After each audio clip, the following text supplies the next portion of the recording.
রাজ্যের বিভিন্ন রাস্তা সংস্কারের কাজ চলছে, বিভিন্ন জায়গায় নতুন রাস্তাও তৈরি হচ্ছে।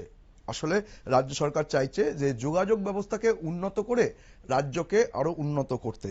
আর সেখানেই কিন্তু অভিযোগ উঠল রাস্তা নির্মাণের কাজে বিলম্ব হওয়ার, যার জেরে জনদুর্ভোগ হয়েছে মোহনপুর মহকুমার সিমনা পঞ্চায়েতের ৩ নম্বর ওয়ার্ডে।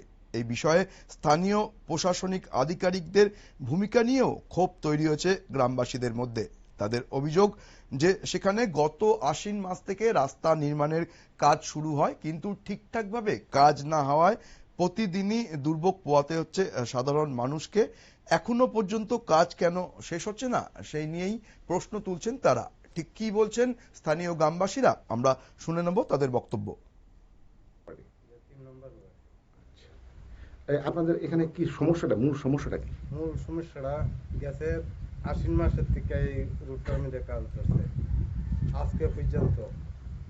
কি পরিস্থিতিতে আছে আমরা পোলাপান সকাল বিকাল স্কুল থেকে আইতে যাইতে এই আলগায়া টালগায় নেওয়ান লাগে। একটা রুগী হইলে পরে এই রুগীটারও আমরা কান্দে করে আসে এই রুট আনন লাগে, নেওয়ান লাগে।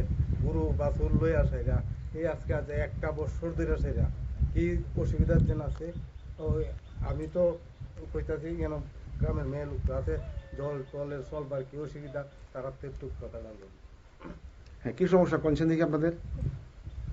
আমরা সমস্যা তো আমরা রাস্তার ইয়ে নাই, আমরা তো রাস্তা দিয়ে আইদের রাত চলে আসা যাওয়া করার লাগে, একটা রুগী লিয়ে যাওয়ার লাগে, বাচ্চারা স্কুলে যা এটা কিচ্ছু আমরা এই রাস্তা দিয়ে আই না। গরু লিয়ে যায় এদের না গত মাঝে পড়ে গেছে সেদিন গরু।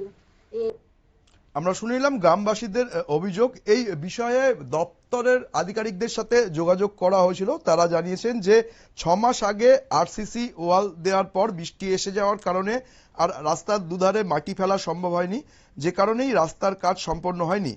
তারা জানিয়েছেন যে গ্রামবাসীদের জন্য এই রাস্তাটা নতুনভাবে করানো হচ্ছে, কারণ তারা আগে অন্য রাস্তা দিয়ে যাতায়াত করত। রাস্তাটা যেহেতু নতুনভাবে নির্মিত হচ্ছে, তাই অন্তত বছর দেড়েক সময় লাগবে, তারপরেই কিন্তু বিষয়টি স্বাভাবিক হবে। নজর রাখবো পরবর্তী সংবাদের দিকে, তার আগে নিয়ে নেব ছোট্ট বিজ্ঞাপন বিরতি।